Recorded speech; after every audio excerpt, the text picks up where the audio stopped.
Fearless. Chase. Bold. Following. Courageous. Search. I'm Aaron. And I'm Marshall. And this is Undaunted Pursuit.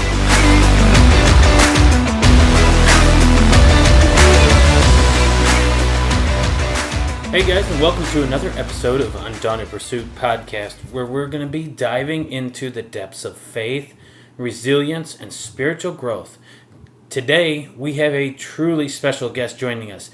He is from Alberta, Canada, and we are honored to introduce and have pastor, chaplain, and author Barry Mossip to the podcast this week.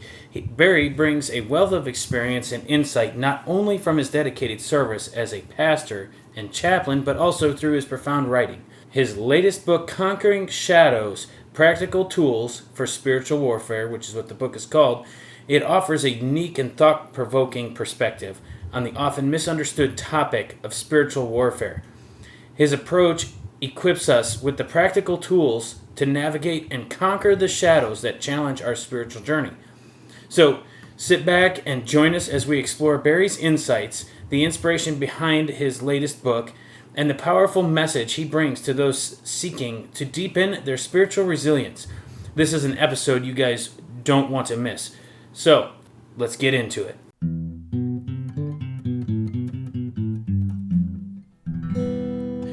Okay, and we're back, and we have Barry on with us, Mr. Mossip. Hey, man, thank you for coming on to this week's episode and talking about it. I've already kind of introduced you before we got started, so have no fear.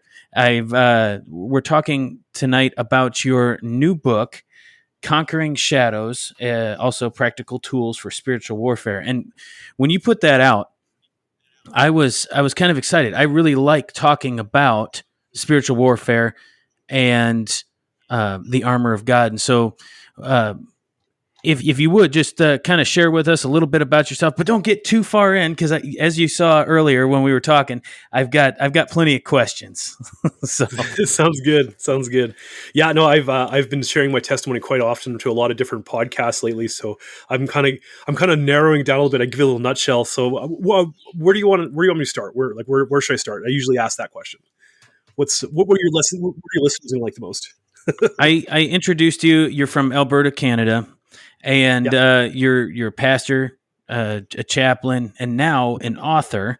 So, yeah, just a little bit of your background as far as that goes, and then we'll get into the book part of the deal. Absolutely. Yeah. So I'll start off with before I was a pastor, I was a missionary, non-licensed missionary. So we started out from my testimony, I got saved, and then I went to a church where I met my first mentor. From there, he was like, dude, you need to go to college. He's like, you're asking questions here that it's getting too deep here for me. Like I'm trying to run a church here, and it was great. I was maturing. So while I was doing that, I had the itch to do something. I was like, I got to tell people about Jesus, but I don't know how to do this. Mm-hmm. I don't know, how do I properly encapsulate the gospel message? Why am I a sinner? Why did I sin? Why did I need Jesus? Right? That's what started this whole journey.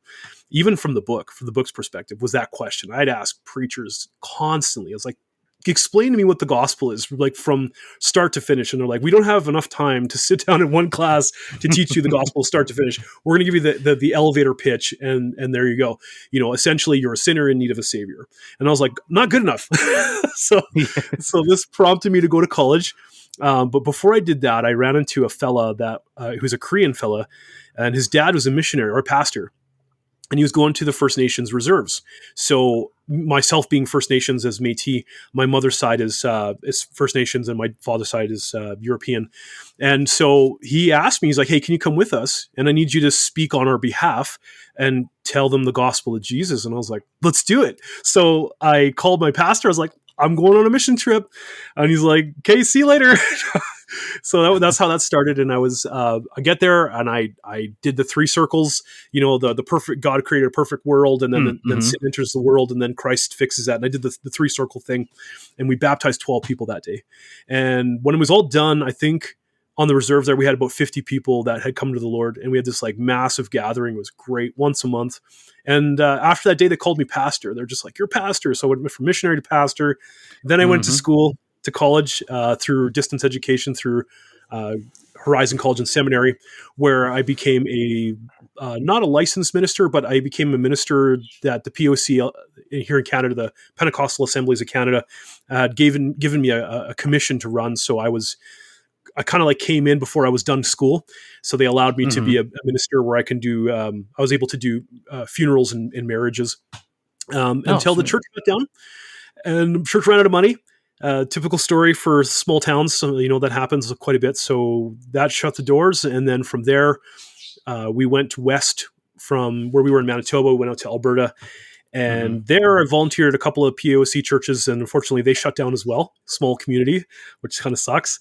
And during that time there, I was kind of like thinking, like, what are we doing here? Like, what's God got planned here? So I went out and bought a truck, and the guy who sold me a truck was a chaplain, and he's like, "You need to become a chaplain." So I was like, "Okay, let's do it." So I found the chaplain's office of Canada. They took me under their wing, helped me out financially there for a bit while I was getting my courses underway, and was ordained in March of 2024 this year. 2 days after I was ordained, I was let go of my job. Now I'm unemployed. It was the crazy part about that story is I was as I was being ordained, the head chaplain was like, "Bless his feet, anoint his feet, because God's gonna do something for him." And I was like, "That's kind of okay. That's a little bit weird. I've never heard of that before." And I was thinking about that. My wife's like, "Something big's about to happen." I was like, "No, it's nothing. It's not gonna be anything like that." 2 days later, "Yeah, Barry, we're gonna let you go." Oh no! So I was like, "Okay, all right, Lord, what are we doing?" A day after I got laid off, I sat down and I was like, "What am I going to do?" And so that's when I remembered that I had put on a webinar about spiritual warfare. And I was like, "Okay, we need to do something about this." Because when I put on the webinar, the attendees that were at the webinar, I had gave them this tiny little booklet, just itty bitty little booklet, which was called Practical Tools for Spiritual Warfare. And they were like, "That's it? You just gave us 8 hours of content, like academic content on the origin of demons, the origin of Satan, what the forces of evil are doing right now, and you just give us this tiny little pamphlet to go away with?" Like, that's not fair. So I said, "Okay, well, give me some time and I'll write a book about it." And I kind of laughed it off. Well, 6 months later, here I got laid off work. The day after I get laid off work, I jump on my computer and I pulled the computer I'm talking to you on right now, pulled it out of storage, said, let's sit down to write this thing. And so I sat down with the computer and I started writing, and I took my wife's laptop out to Tim Hortons, and I was writing. It took about 6 weeks of pure writing. And then I sent it off to the editors, and now I'm a published author. So that's the quickest way I can that's encapsulate perfect. everything that happened. Yeah, because what I wanted to say was that, I mean, we don't see what God is doing in our lives until after the fact, okay? It was terrible tragedy that you were losing your job. Now you're unemployed, but maybe he had his plan all along was for you to write this book, which, let me tell you, it's very well thought out, and it's well researched. And I was even impressed by the amount of citing you did on your resources within the book too. So, Thank you. Yeah, good job. But this is I asked Christian to join us on this episode because this is in his wheelhouse. He loves this stuff. He loves the supernatural and the just diving down into what you're talking about in the book, especially the first 3 chapters of the book. That's good. That's great. So, Christian, hey, don't hesitate to jump in at any time. No, I'm excited. Barry, the only other, real good research that I've seen on this is an old preacher you may know, Derek Prince. Oh, Mr. Prince. I've read many of his books. Yes. Yeah. So it's a fascinating topic. So I unfortunately haven't had a chance. Aaron shared a link of the book. So I'm looking forward to diving into that and seeing what you have written. but excited to talk to you tonight about it as well. Yeah, no, I'm glad I could be of assistance here or be a resource for you guys. Hopefully I can recall the information on the fly. Well, hey, it's all good. Because the idea here is to share your new book and to share you with our audience in hopes that people will actually go out and read this. And and not only, and just because it is an intriguing subject, and Christian and I have talked about even doing on here, we're getting into the Bema seat on next week's episode, and then we're transitioning into heaven.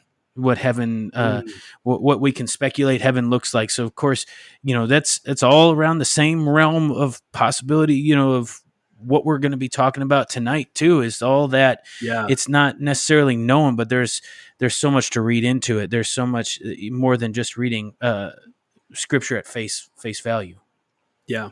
Yeah. And then it's interesting when you do dive into that side of things. One of the areas that when I did the webinar, I did a deep dive into what the heavens look like. And the book doesn't quite go into great detail as the webinar does, as I do dedicate a whole section on it where if you look at Mesopotamian understanding, like that Middle Eastern area, and you understand from the way they understood the heavens, the way they understood these things like that, like Babylon and all of these locations, you start digging into their culture, and you start to see what they understood as heaven, like heaven looks like, and the spiritual realm looks like. There's a lot of correlation between what the Jews understood it as, and like early Judaism, and how you see a transformation that goes through the Old Testament as you start off with Genesis, really, which was there was the heavens first. There was the heavens, then the creation takes place, and then the universe is created.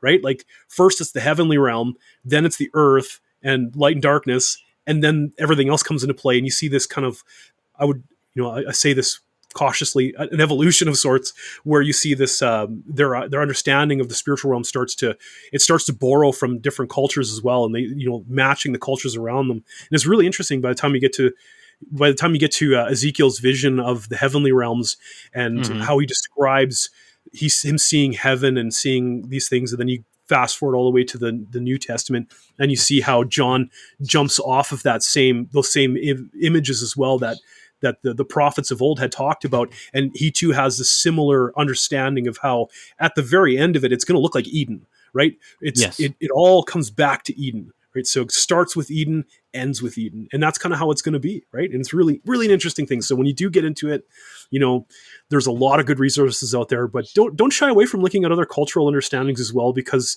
it is good to get a cultural, historical understanding of other regions and how they understood it as well, because they all play together, right?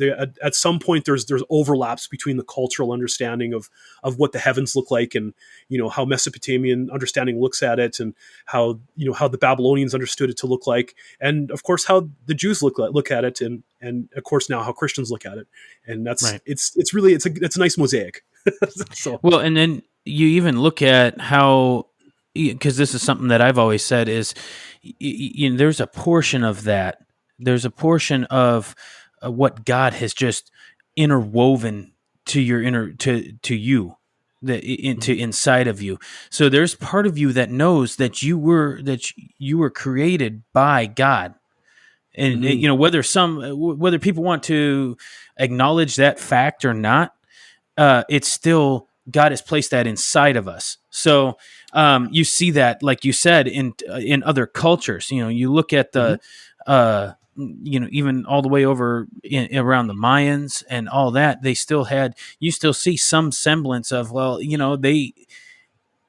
they were recognizing that something made them. They just didn't get it right in the fact that it was God. Yeah, so that is so interesting. Go ahead. They even knew about blood and sacrifice, like those civilizations, that they saw that there was something in the blood and sacrifice that atoned with God, which is interesting. Mm-hmm. Yeah, my cousin and I got into a long 2.5 hour discussion on that. We got hung up in Genesis 3 when God, essentially confronts them And when he does it of his mercy there, he gives them loincloth, right? He gives them animal skins. And we got stuck on that one point for 2.5 hours, going back and forth on the loincloth. We couldn't even get past that point there because she brings out the depth of that, saying, we glaze over these small little verses and go, it's like, he created a cloth out of skin and clothed their nakedness and their shame. And it's like, and we carry on like, okay, cool, next, but when you slow down and look at that, it's like, that could very well be one of the first instances of a sacrifice, Exactly. that could lead into why out of the two sacrifices that were offered to the Lord, one of grain, one of the fattened calf that Cain and Abel had done, maybe there's a correlation between that story and why Abel was able to do the sacrifice of animal and not the grain offerings, right? Which is why maybe that's why it was accepted, right? So we got hung up on that for hours, and it was great. I loved it. So, but yeah, so like there's just depth in that. It's amazing. Got anything else, Christian? Not on that specific topic. It's just, what you guys were saying, just seeing all the ancient cultures and some semblance of, the sacrifice, the blood.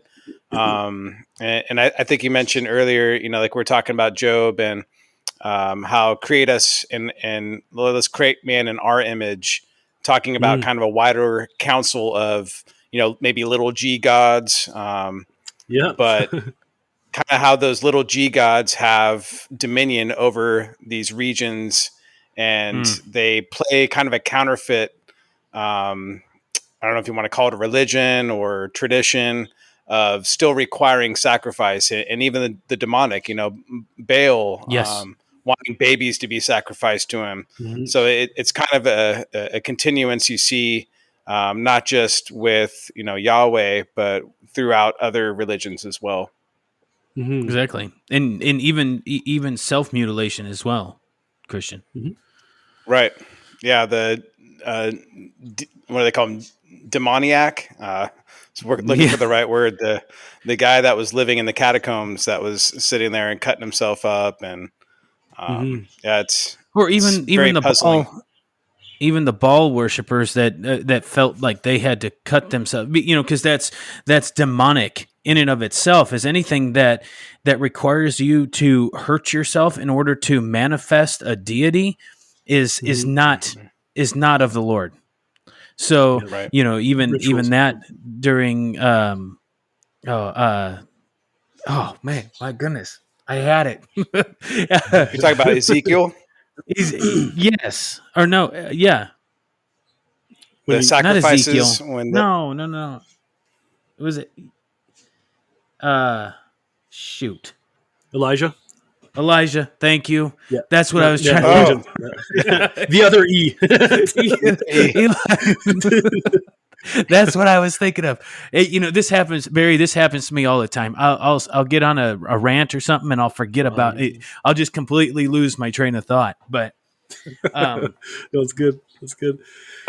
So when I was thinking of, go ahead. I'm sorry. No, go ahead. I was going to say, yeah, you're hitting some interesting topics there about, like talking about the little G gods and dominion over the nations and demoniac and these things like these. I've touched on about all these topics, and these are all really great topics. So I don't want to jump around and because I know you have a flow that you want to go through. So I'll let you ask the questions. But if we miss a topic there, I'll be sure to circle back to it. So no, I don't know what kind of other podcast you've been on, but that's the joy about podcasting is that this is our show. We can do what the heck we want with it. So I don't care.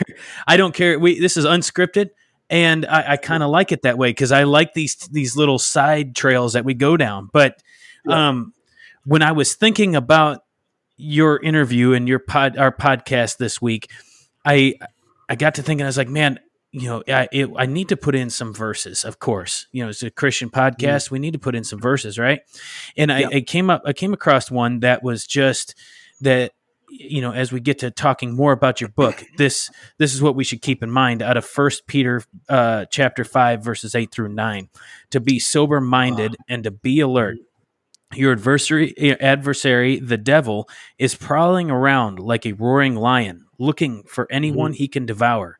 Resist him, firm in the faith, knowing that the same kind of sufferings are being experienced by your fellow believers throughout the world. I say that all, and that I think that is a well-rounded verses to explain what you are getting at with this book and what we all as believers need to be mindful of, because it's an everyday battle. We're in a spiritual battle every day, and we're not alone in it either.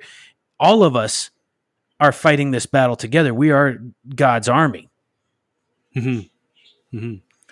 No, that's good. The First Peter is a great one. I think I cite this one in the book as well. When it comes to being watchful for the adversary, the devil prowls around like a roaring lion, right? Yeah. Seeking someone to devour. And that's something that, you could tie this one to a lot of different verses, right? Because the adversary, like the devil himself, like he does do that. He sends out his minions to try to trip us up and devour us and try to keep us into submission. And that all plays back to when it comes to when you comes to the power and principalities of the air. And I do talk about this in the book, and it's in the later half of the book where we talk about the rebellion of the gods. And I structure them in three rebellions: Genesis chapter 3, Genesis chapter 6, and Genesis chapter 11. And in Genesis chapter 11 is when God divorces the nations. He gives the nations over to his heavenly council, and being the watchers. And so what happens then is they're led into darkness. Read Psalm 82, right? You're the gods. I called you the gods, and yet you've led these people into darkness. Isaiah talks about the same thing too, that the people sit in darkness. Jesus references that as well, saying the people have sat in darkness, and now they've seen a great light, which is Christ coming for the redemption process. And when you tie that all together and you bring all these verses together and you accumulate that up to what Jesus talks about, and you look at what Peter's referring to there at the end, where the devil himself, your primary adversary, is trying to suppress. He's trying to shield us, he's trying to put that bowl over the light to prevent others from seeing it, right? And to the end goal that we don't do our job, which is to share the light, be the salt and the light of the earth, to share the gospel message with the Gentiles, with the Jews, for all people, to reconcile all of the lost nations that have been lost since Genesis 10. Well, the table of nations found in Genesis 10 that happened at Genesis 11. He brings them back through the same line that happens through Abraham.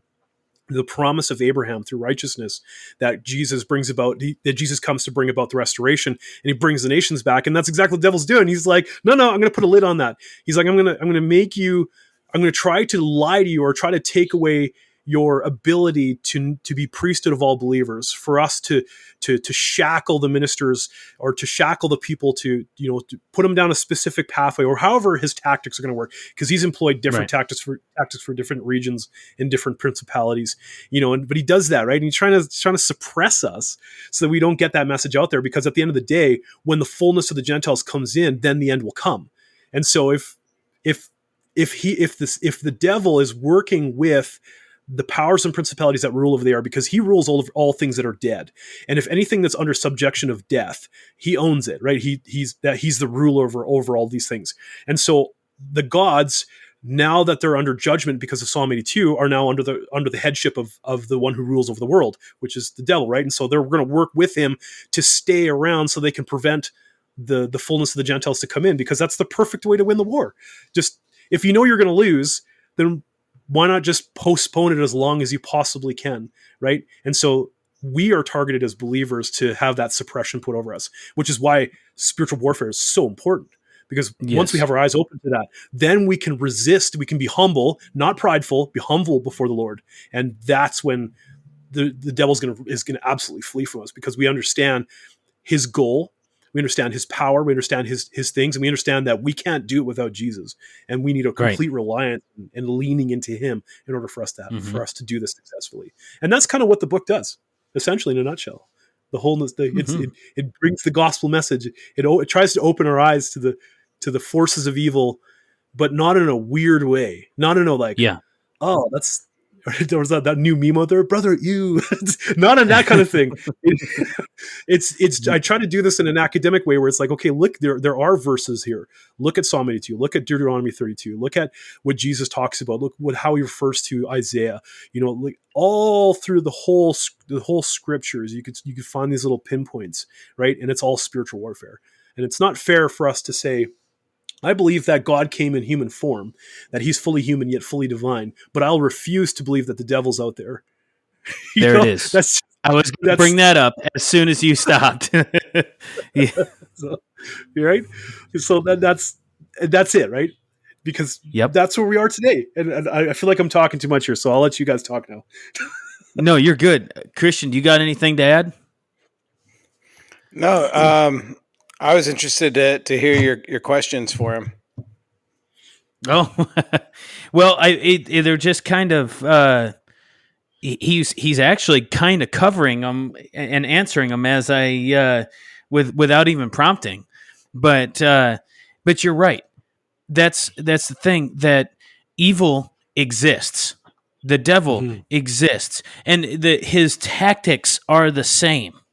He's not using new tactics, but here's the beauty of the whole thing is even whatever he does, God will use it for his good. Right? Mm-hmm. Yeah. Go ahead.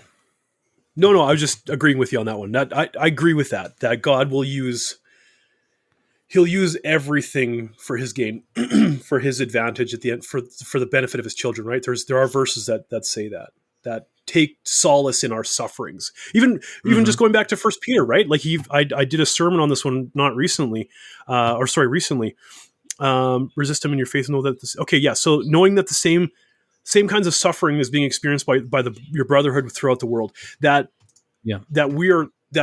suffering is second nature to being a Christian, right? That we suffer certain things of the world, and sometimes we suffer the enemy, right? And it just that's just who we are, right? But God uses that, because if we don't understand suffering on a certain level. This is interesting because I did a sermon on this years ago, and once I did this sermon, people were like, don't pray for me. It's that, someone came up to me like, I want to be more passionate, or I want to be more patient with things. It was like, don't pray for patience, because you start praying for patience, then God's going to open that floodgate, and he may allow the enemy to toy with you a bit more. Like, look at Job, man, talk about amount of suffering, but he didn't take his eyes off the Lord. At the end of the day, even his friends, his wise old friends, were acting as fools, and it was the young man that was like, I figured I'd let wisdom talk here, but you guys are idiots. And then God takes over, and God's like, where were you when I laid the foundations of the world, right? And so, but going back to that suffering is when we say yes to Christ, we're saying yes to suffering as well, and he uses that, and he uses those things. So when you do pray for, like, oh Lord, help me through a time of difficulty or something like that, just be prepared that he'll help you through it, but you're going to go through it. Right? You're going to go through the same boats that the apostles did when the storms were raging and they thought they were going to die. And they're like, really? God's like, where's your faith? I'm with you everywhere you go. Even as these things, even through my unemployment, it's like, I have my fridge and my freezer are absolutely full, and I can't explain it.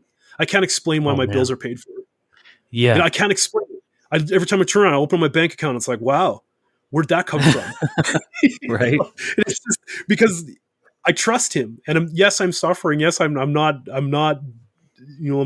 putting money aside like I should be, but I'm putting my trust in the Lord, and Proverbs 30 comes into mind, right? Don't give me riches, and don't give me poverty. Give me what I need. Right? Mm-hmm. So, for sure. Yeah. For sure. Now, I always want to check in with you, Christian. Hey, interrupt if you need to. No, man, I'm kind of I'm going down my own internal rabbit hole, because I was reading a verse in one of the Gospels, and I'm going straight through them, so I'm trying to find it. I'm finishing up Luke, so it must have been Mark, but there was a verse that jumped out to me when Jesus was talking about basically the crucifixion, his death was going to crush the devil's kingdom.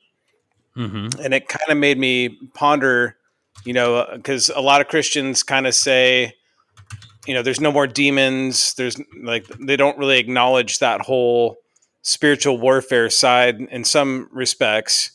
And when I read that verse, it kind of made me think more about that whole point and say, did something shift, when Christ went and took the keys to death? Was there some kind of shift in the kingdoms of Satan and his power over us in some respects, that we don't see the kind of exorcisms or casting out of evil that we saw back in the times of when Jesus was walking around? Well, and I've heard something on that, and you might be going there too, Barry, is that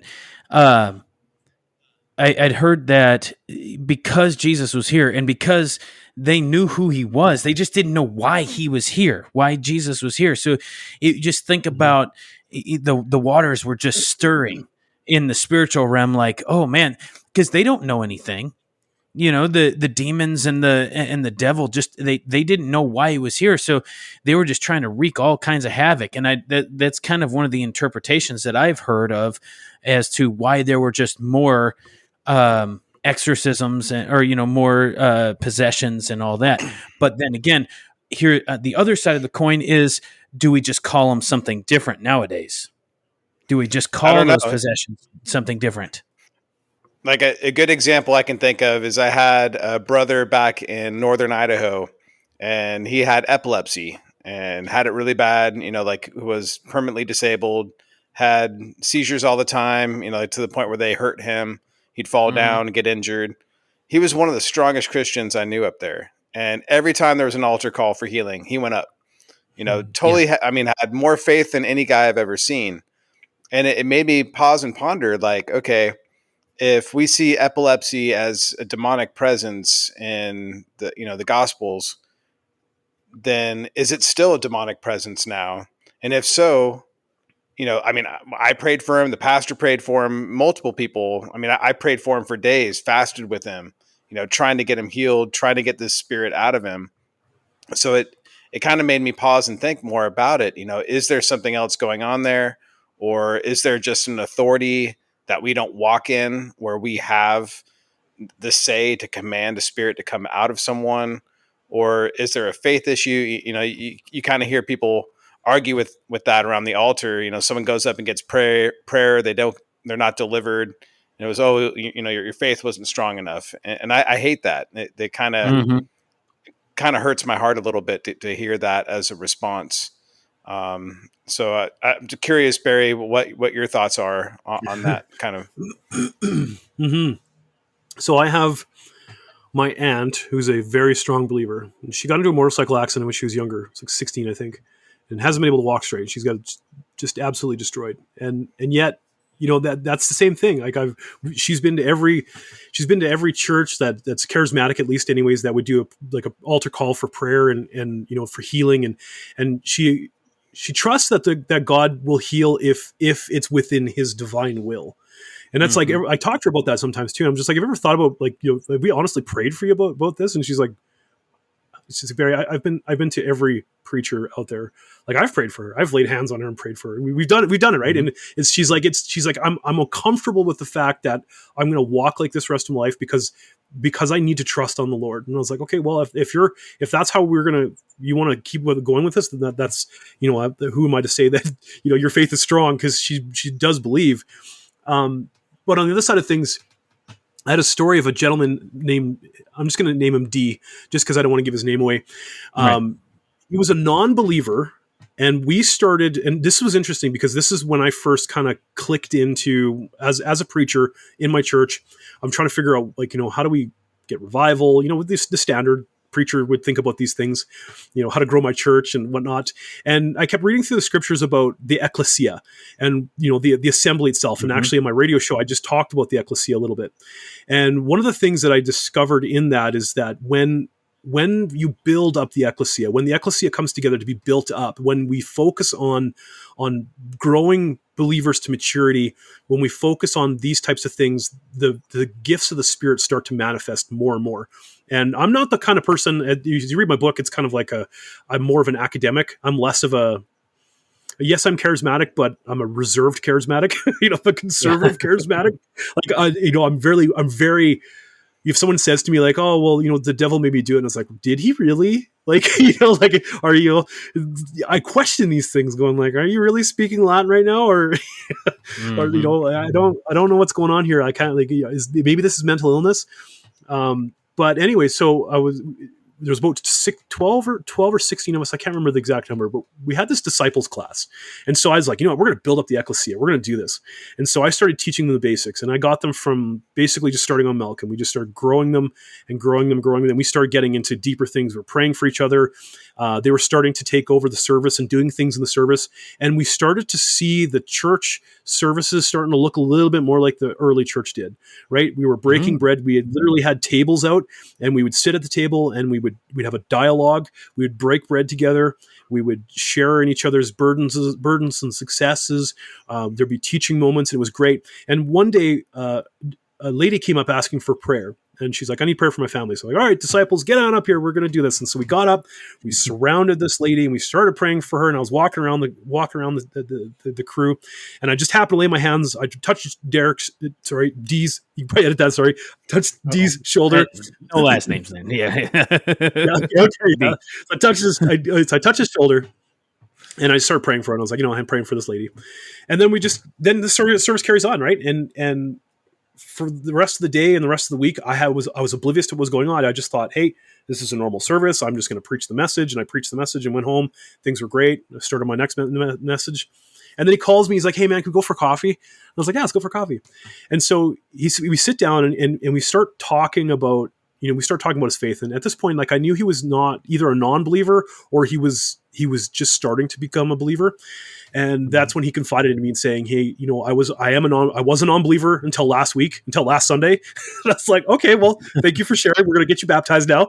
And so we started planning for baptism. And he said, the reason I became a believer was that night I went home, like when we were praying for this lady.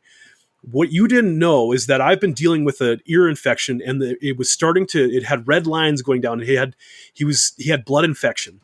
And it was really bad. And he was going to start antibiotics. He was going to go to the doctor that day and get antibiotics and stuff like that. And so he had sat down with his girlfriend. And after we prayed, he sat down and he turned to his girlfriend. He's like, can you look at my neck and my ear? And she looked over and she's like, what's going on? Like, it looks perfectly normal. Like, what happened? And like, not 5 minutes before, it was red and swollen and nasty, and he couldn't hear out of it. He could hear clearly. His infection was gone. His ear was completely restored. And in that moment, he was like, okay, God's real. And he heard the message that day, and the message happened to have a gospel-centric message. And he believed that Jesus was real. And at that point, and then we sat at the coffee shop together. A couple weeks later, I baptized him in a hot tub.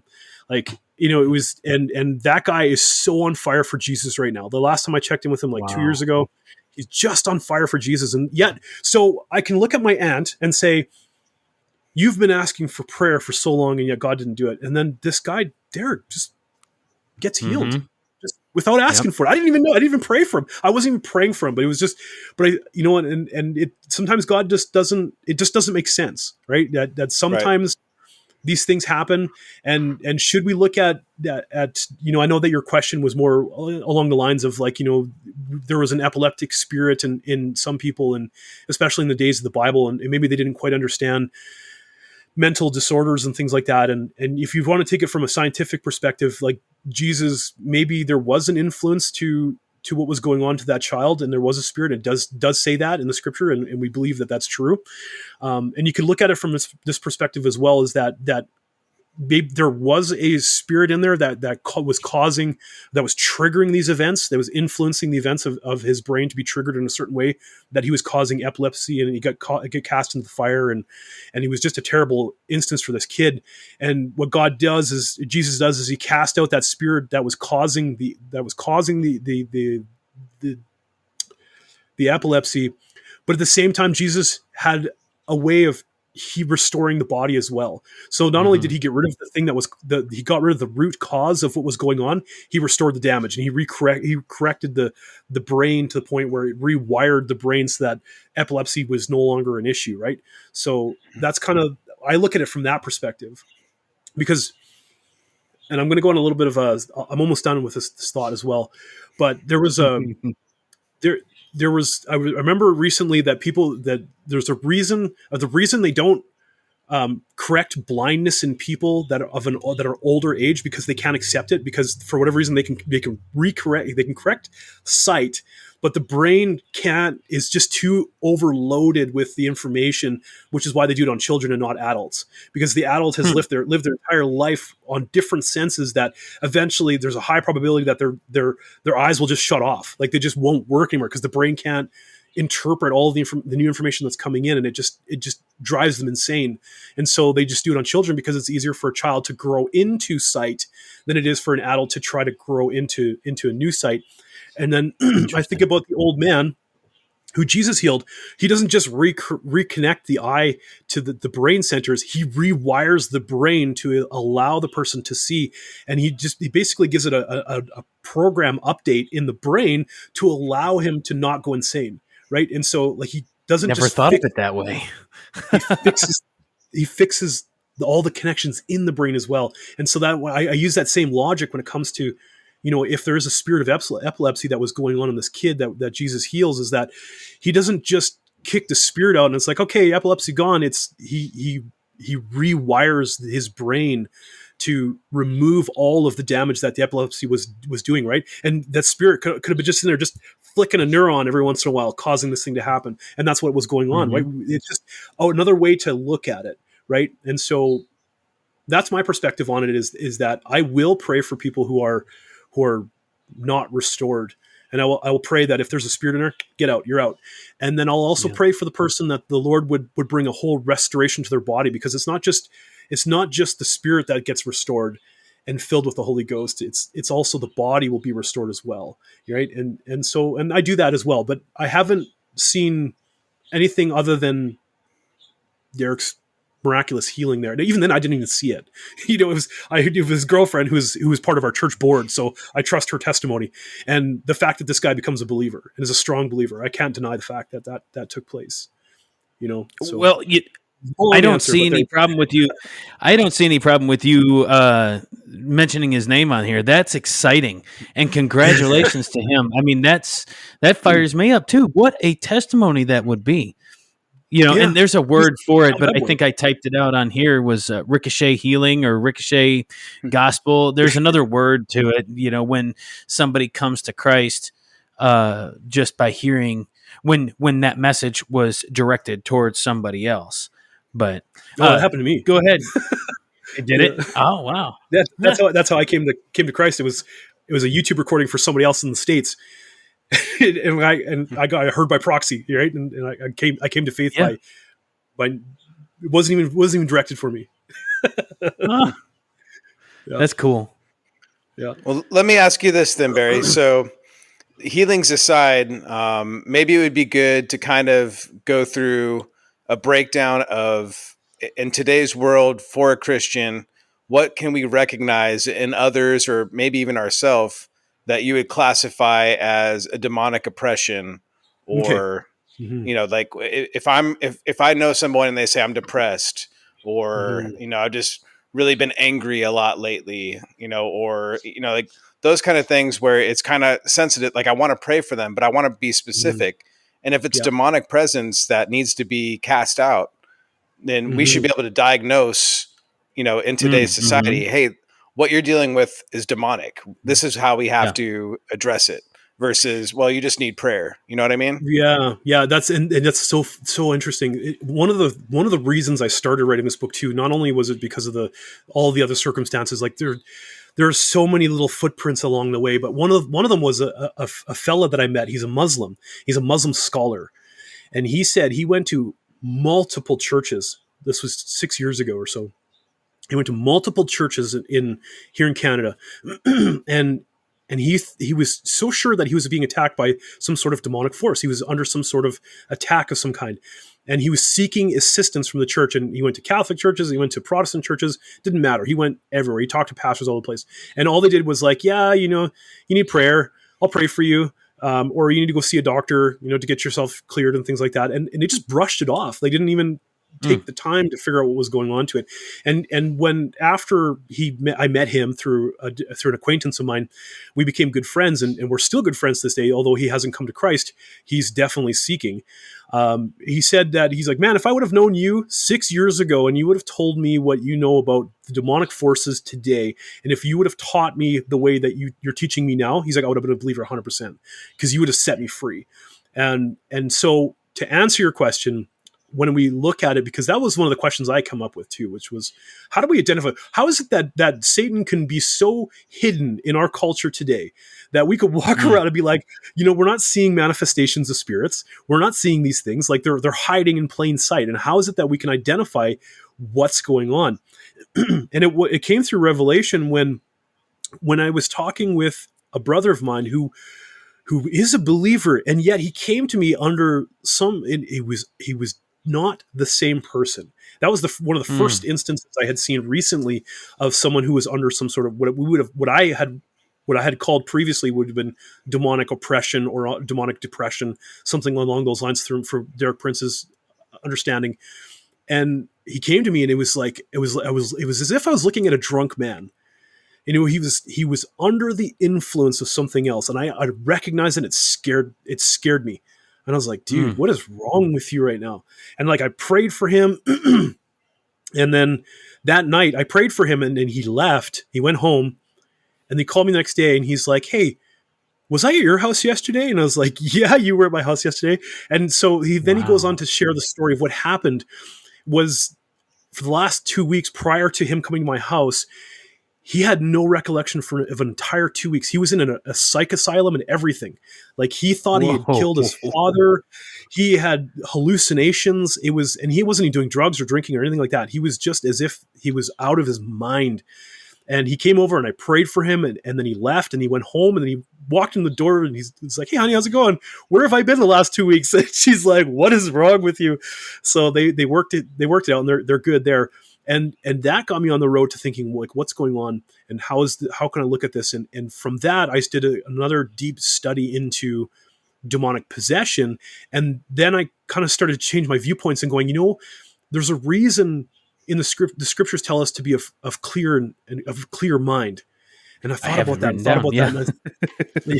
And so I'm thinking, what if we're thinking about possession in a wrong way? Because possession means, like by the law, right? Like, it's you're owned by something, or it just sounds a little different. So I changed my viewpoint and said, maybe we should start looking at it as influence, like under the influence of something. And I use this as example in the book as if we think about demonic activity in a human being, then we can think of it as under the influence of something, which is similar to what we would call alcohol or spirits, because they call alcohol spirits, right? Yeah, and so when you drink or when you do drugs, mind-altering substances, you tend to change your personality. There are different, like alcohol itself is such an interesting thing. Like, I can't go into it because I'm not a neuroscientist, but I know the effects of alcohol and what it does, and the effects of certain drugs. Like, I've been watching some of my family members go through drug addicts, like they're drug addicts, and I watch what's going on them, and it's like, this person isn't the same. It's as if the person takes a back seat, or they've just become under like almost like hypnotism. They're hypnotized by a substance, and that substance drives them around as if they were a meat suit. And it's like thinking, like, when you get drunk, you're basically under the influence of the alcohol to the point where your judgment's impaired, your timing's impaired, everything's impaired about who you are, and you're not the same person who's under the right mind, similar to the demoniac, which was being driven by a legion of demons. And so I changed my viewpoint into influence. And when we start looking at it from an influential perspective, then we can start to see, Christians can be influenced by doctrines of demons. Peter talks about that. Paul talks about that a believer can sit under false teaching and be influenced by specific doctrine to the point where they take their eyes off God. And that is demonic forces. That's what the demons are doing, is they're influencing a person to the point where, like in Screw Tape Letters, there's this back and forth between Screw Tape and his nephew, and you could see that influence going on. Where he even talks about how it's a slow process. It's like, a little bit of here, a little bit here, a little bit of a word here, or a shifting of this here, and it's like, yeah, that's exactly what happens. Long-term programming will do that. Programming does that. Influence does that. And so when you start to look at that, you can go into even a church and look around and say, these people are being influenced by whatever. It could be anything. It could be the TV, or it could be, a specific music or something like that. And it's altering their lifestyles to the point where they just don't see the truth anymore. And they're absolutely under the influence of a demonic force, to the point where they're on autopilot now, where they just go to church Sunday to Sunday, and on Monday they go back to work, and they're just like autopilot's back on, right? They may be set free for a day, and then they're gone again, right? And so that's how I look at demonic influence these days. And I think with the way things are going right now in the world, and every generation says this, that we're getting closer to Christ, and I agree that we are closer to Christ than we've ever been, and the things that are moving very fast. But we're seeing the boldness of the influential people coming out more and more, to the point where they're just like, they don't even have to hide anymore. That the influence is taking over to the point now where demonic activity is, as it manifests, people are like, that's normal. That's just a tweaker on the side of the road.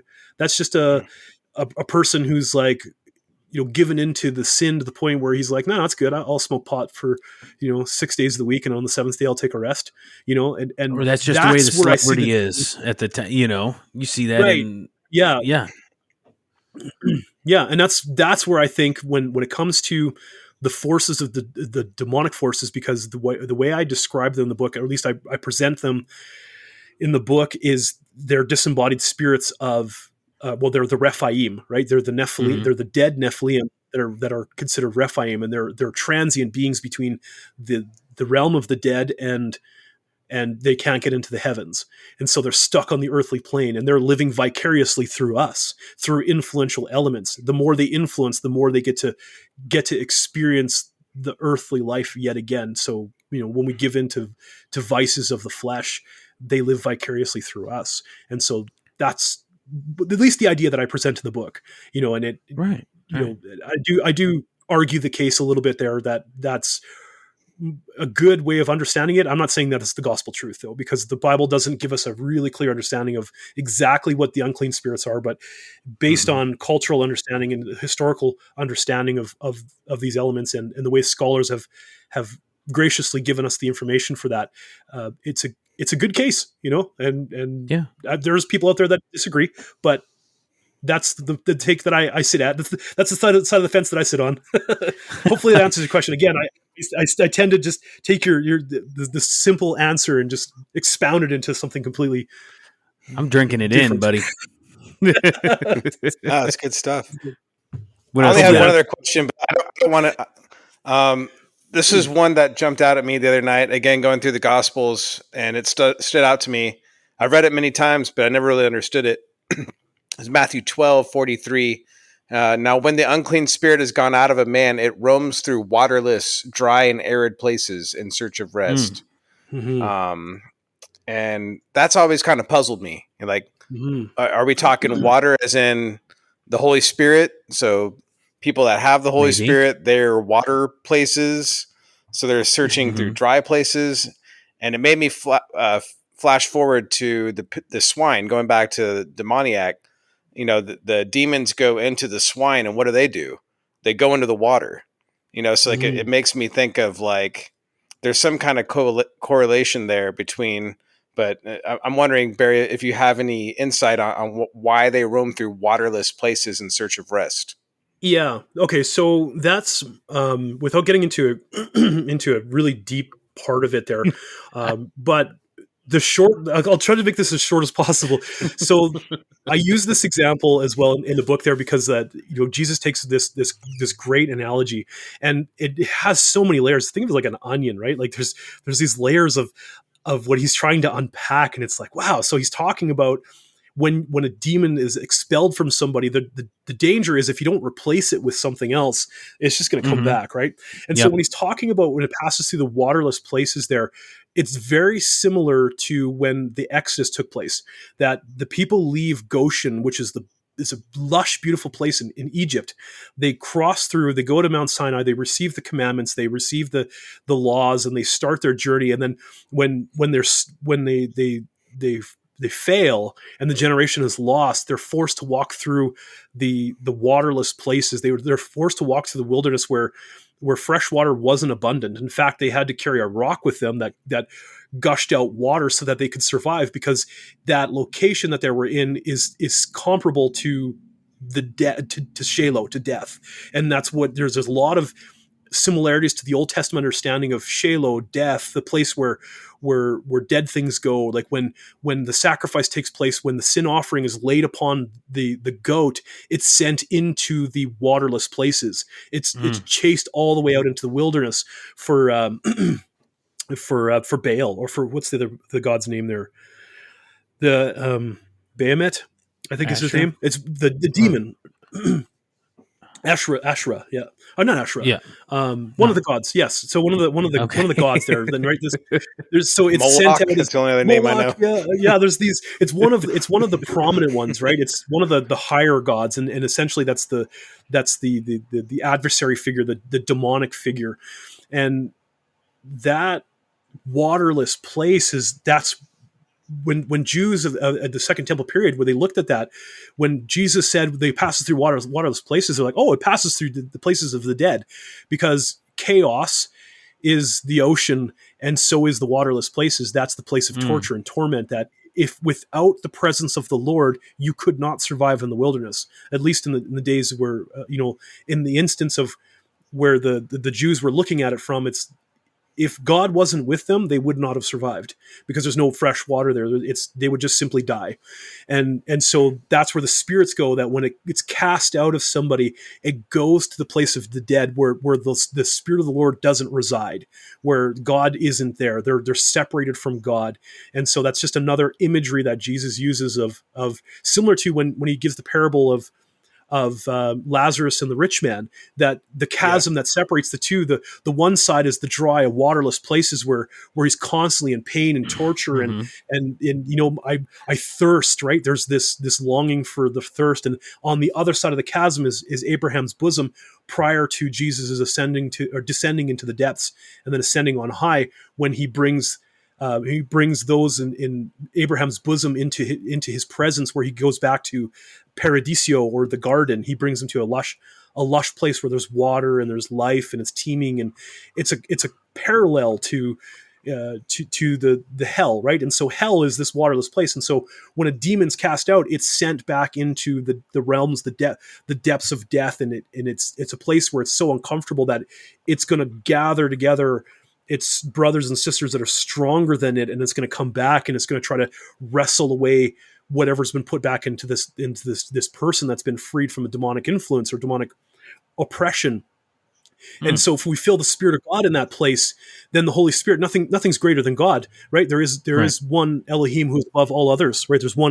There is one God who's above all other gods, and he's greater, right? There's none like him.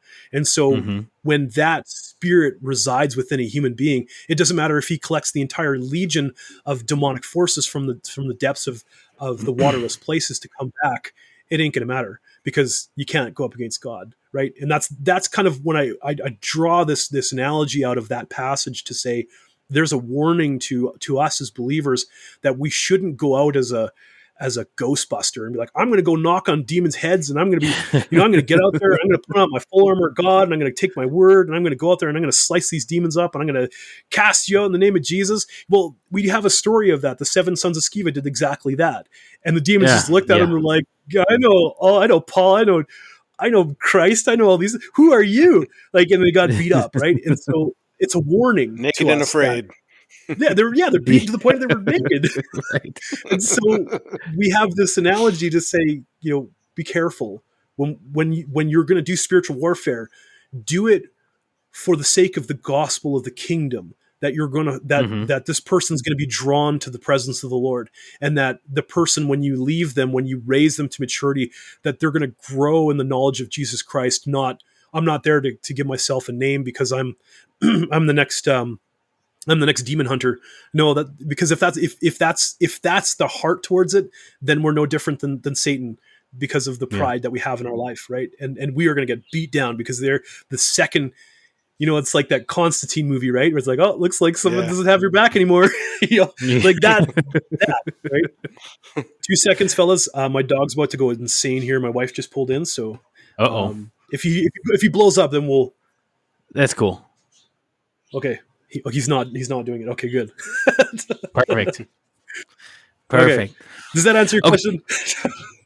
Yeah. Thank you. It's good to get some additional context on that. Yeah.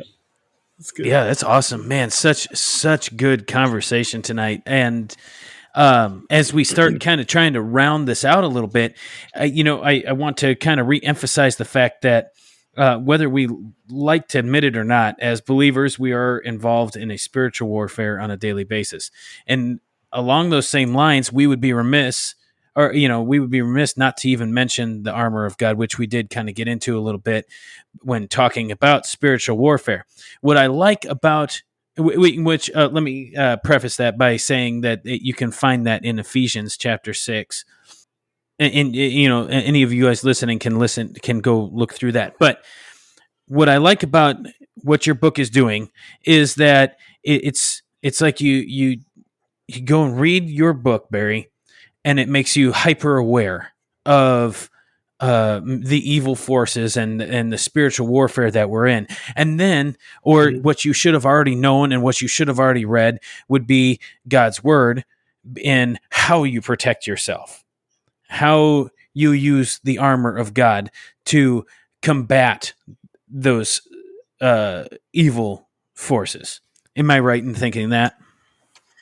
Yeah. The idea of the book is to help teach those spiritual, the spiritual understandings, and I've talked to a few people now. They say that your book is really advanced, and I tried my best to keep it as non-academic as possible, and try to keep it in the hands of the layperson as best I can. Right. And some people said that they accused it as, it's probably not for a super young believer, because they could walk away with the wrong ideas. But I would tend to disagree that if read by a younger Christian, as long as they had resources around them, mature believers, that I think they could handle the word, because really at the end of the day, it does teach you how to put your armor on properly, right? We're at Helm's Deep, and Aragorn picks up that sword and he's like, this is made of good steel, we're preparing even the young kids to get into spiritual warfare, to understand that it's like, the boogeyman's not under the blankets or under the bed kind of deal, but at the same time, it's like, he's real.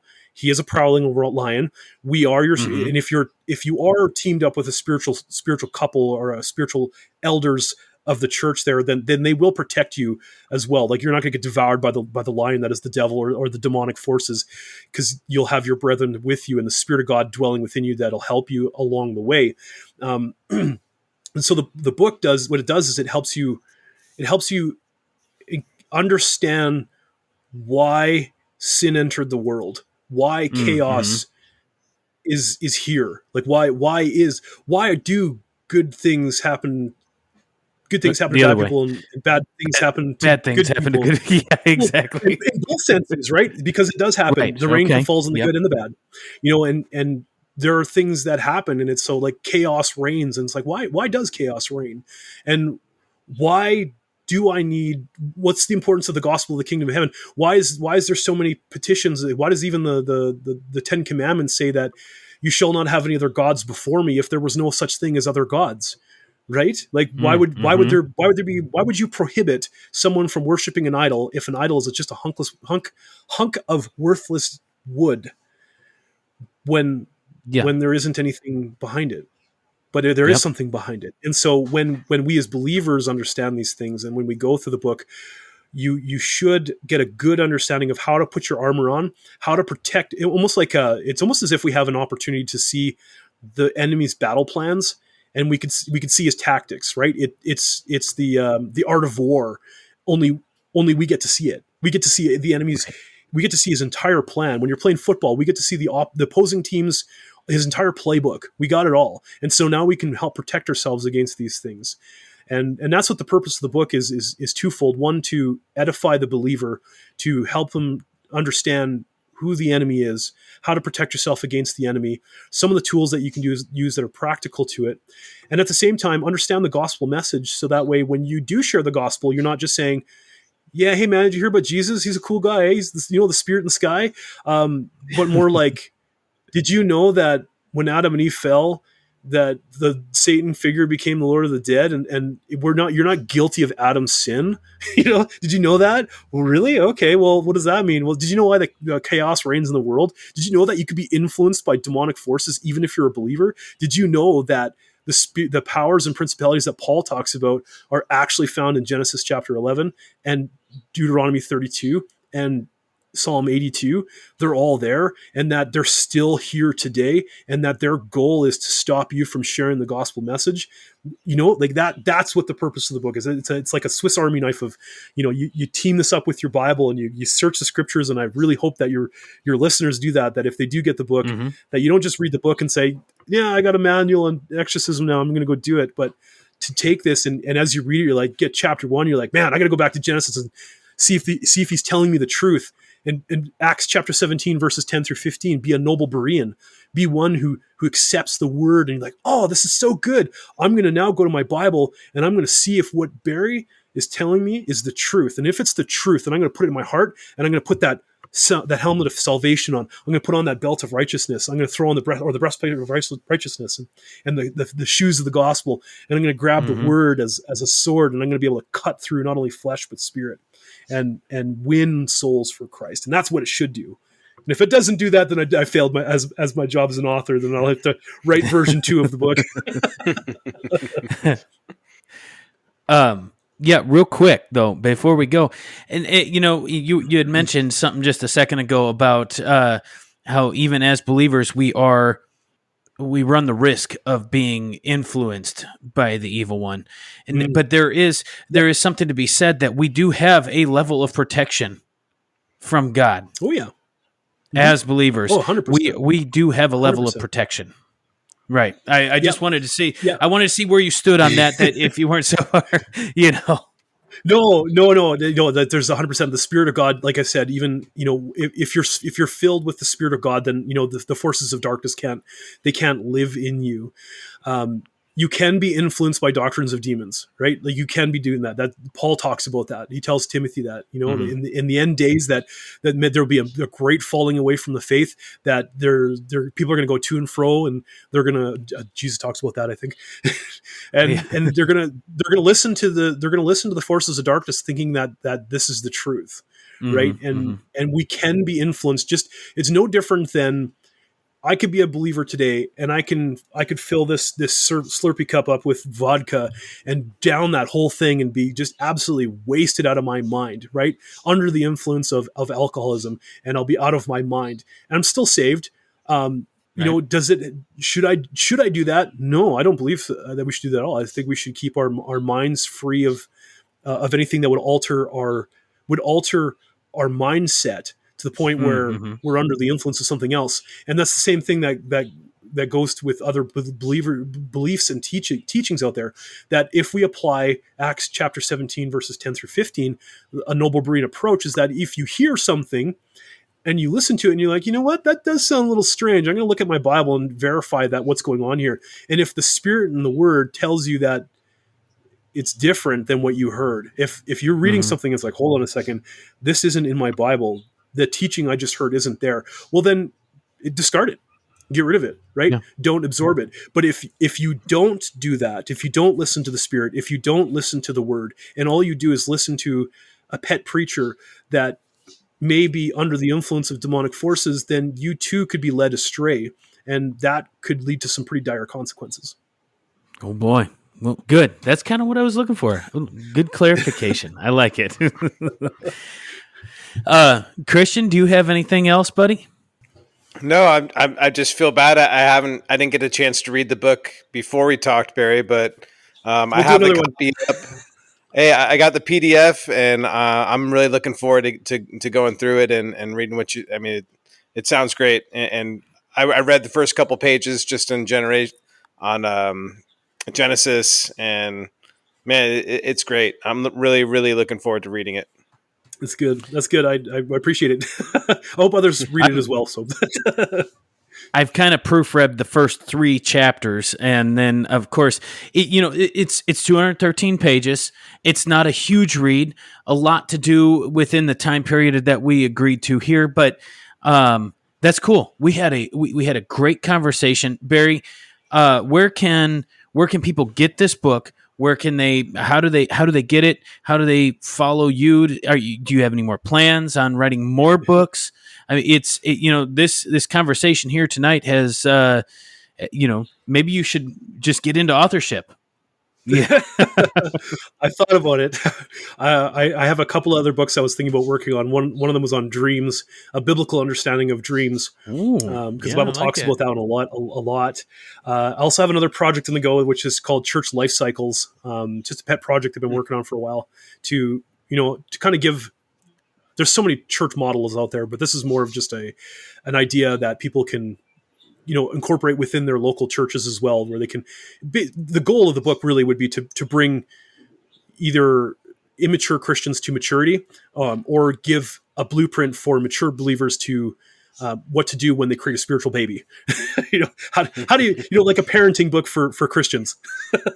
And then That's where good. people can find me, right now the primary location is my website, which is nlmrebellion.co.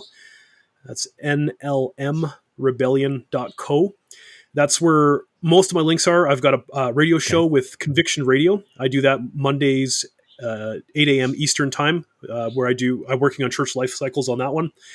I have a YouTube page, which is linked in there as well, where I just kind of dump all my content, and you can watch the actual Rebellion webinar that I did, which spawned the book. So I do go into some great detail. If you like hearing me talk for 8 hours, away you go. What other things am I doing? I'm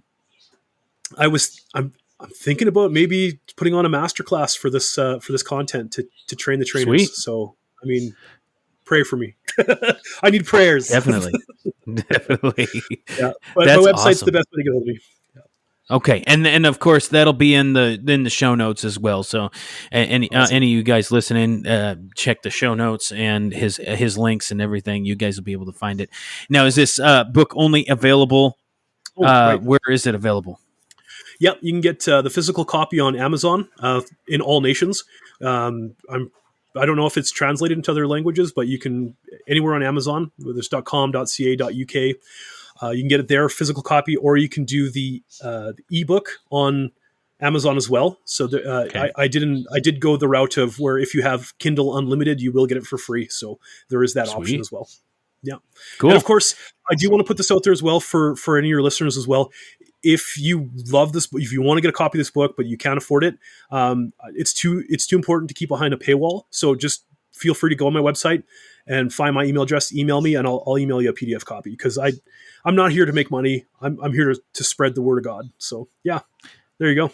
But of course, like God's word says, that even ministers need to make a living on the stuff. So by all means, go and support him financially as donate. well. But yeah, you could donate on my website. There is a donation page. Conquering Shadows is the name of the book, and author Barry Mossip.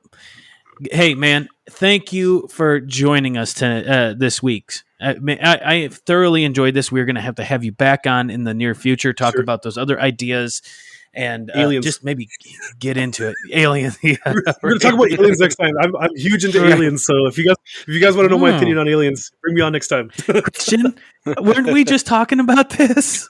Yeah, were we talking about this not that long ago? That's a must. I would love that conversation. Let's do it. Okay. Yeah, we'll talk. Hey, Barry, hang out for just a second. And again, thank you for coming on. Yeah, thanks for having me on. Yes, thank you, Barry. All right, guys, we'll see you on the other side. Thank you guys for listening to this week's episode here at Undaunted Pursuit Podcast. And we just really enjoyed having Barry Mossip on just to discuss spiritual warfare. It was a fun episode, and I hope that you guys share this episode with somebody this week. Also, don't forget to check us out on all the social medias, Facebook, Instagram, X, and now TikTok. Don't forget that. Go follow us over there. Watch some of those videos that we've got posted there. There'll be more on their way. Let's see here. If you need to message us for any reason at all, you can message us on, of course, social media or mail at undauntedpursuit.com. And our other email is undauntedpursuit@gmail.com. So we have plenty of ways for you to reach us. And as always, the music at the end of these episodes, we couldn't thank our artists enough for supplying the music, and we hope that it touches you as well. So check them out. All their links in the show notes, Barry's links, the artists' links, everything is included in the show notes, so make sure you check that out. And of course, anywhere you listen to podcasts, if you can rate, review, subscribe, all of that will help us out. Anyway, in the meantime, guys, thanks for listening again. We'll see you next time, Undaunted Pursuit Podcast. See you guys. When I say we've been through tough times, what I really mean is I drug you along for mine. Many years with me you suffered. I think your past made you feel that's all you deserve.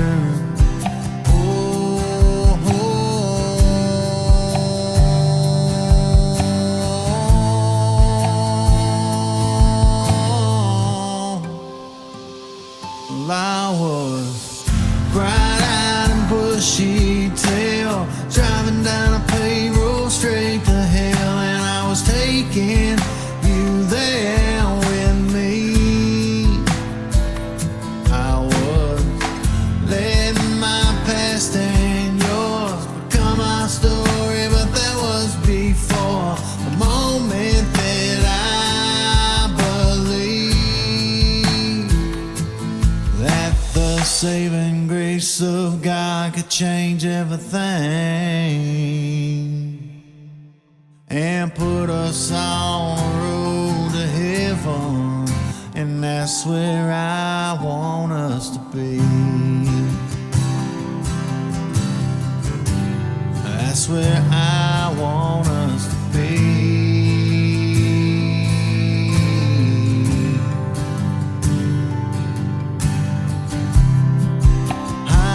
Supposed to lead you.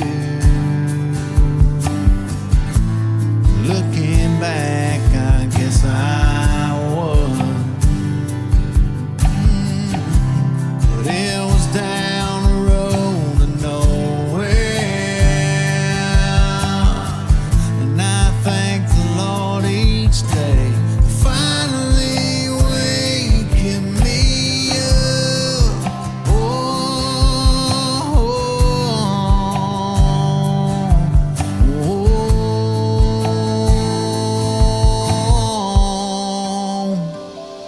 I was bright-eyed and bushy-tailed, driving down a paved road straight to hell, and I was taking you there with me.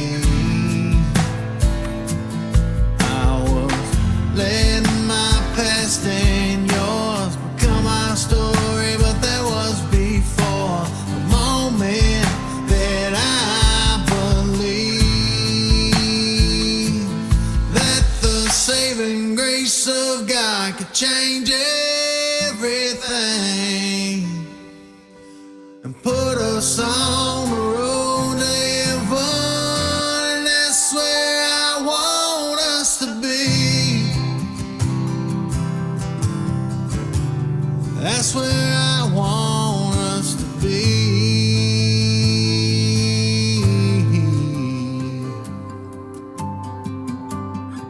Well, I had to write this in a song, girl. You already know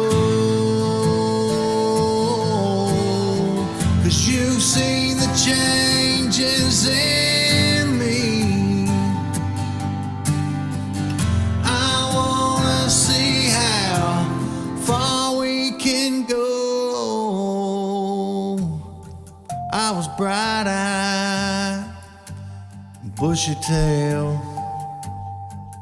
I was driving down a paved road straight to hell, and I was taking you there with me until the moment that I believed the saving grace of God could change everything and put us on that road to heaven. Put us on the road to heaven, and that's where I want us to be. That's where I want us to be.